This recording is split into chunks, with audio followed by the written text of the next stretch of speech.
how to pass the cognitive skills tests in the CES-WE. The CES-WE consists of two parts: cognitive skills, subtests, and management aptitude tests. In this episode, we will focus on item number 2. Stay with us throughout this episode and get tips on how to pass these tests.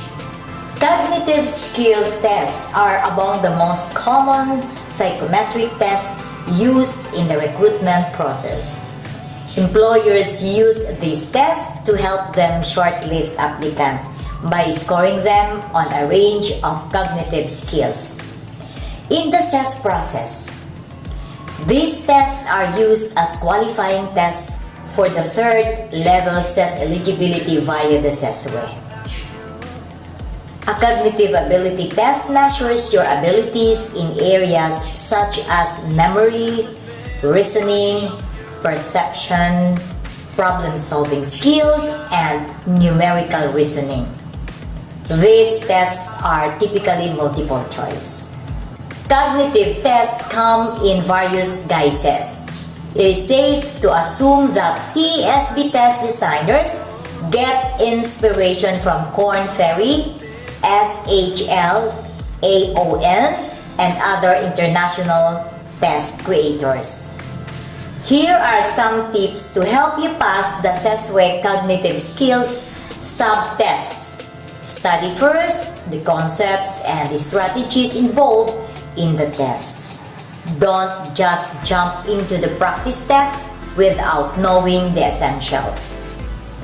Don't get stuck. Time is often a factor. If a question is getting the better of you, move on. You don't need to get every question right, but you should aim to get to every question. Practice different reasoning tests to build your confidence. As mentioned earlier, cognitive ability tests tend to incorporate numerous types of tests, namely error recognition, reading comprehension, data interpretation, and logical reasoning.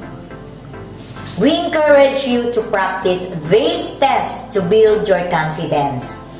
This will help you feel familiarized with the way questions are worded and how to answer them. Sharpen your numeracy. Numeracy tends to be a key part of most cognitive skill tests. As such, it is advisable to sharpen your basic numeracy skills to ensure you are comfortable with simple maths. Some areas you might consider improving are converting percentages to decimals or fractions and vice versa, percentage change and graph interpretation. Get comfortable with spotting patterns. Abstract reasoning tests require you to spot patterns with a series of shapes. And how do you spot patterns? Here are a few things to look out for. The most important step is identifying the first pattern. Watch for common or repeated features. Check the rotation and positioning. And color might also be a consideration. Get comfortable with spotting patterns. Pattern spotting can be quite challenging, so make sure you're focused with no distractions. This is where practicing tests can be very useful to develop technique. Repeat hard questions. Although easy questions will help build your confidence, your progress comes from repeating the hard questions that you don't feel confident answering. Make a note of any practice questions you get wrong, as well as any subject areas you could improve. Focus on practicing these questions until you get them correct consistently. And of course, you must have a strategy. It is important to have a strategy or tactic for different scenarios during the exam. For example, what if you can't answer a question? What if your time is running out and you still have a lot of questions to answer? The more clear you are on your tactics, the more confident and less panicky you will feel. Skip or guess. Once you have selected an answer, in most cases, you cannot return to the previous question. So you must think very carefully before guessing. Sometimes you might hit a mental block or generally cannot figure out the answer. In this kind of situations, it is best to guess. If you cannot, skip the question and come back with later. Be conscious of time. Most cognitive skills tests are timed. So you must work out roughly how long you can afford to spend on each question.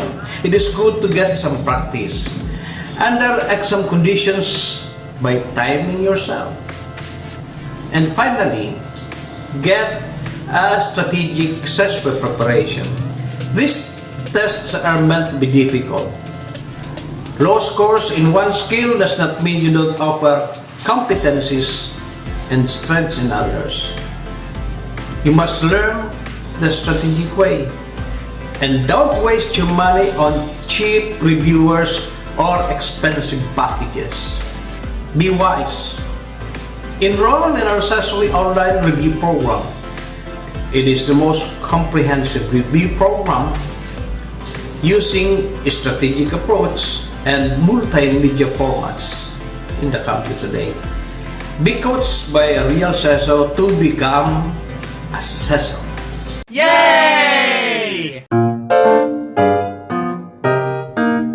Please subscribe to our YouTube channel and please hit that notification bell to receive newly uploaded videos on the CES eligibility process. This video was brought to you by the CES Exams Review Center, the first and only online review center in the Philippines.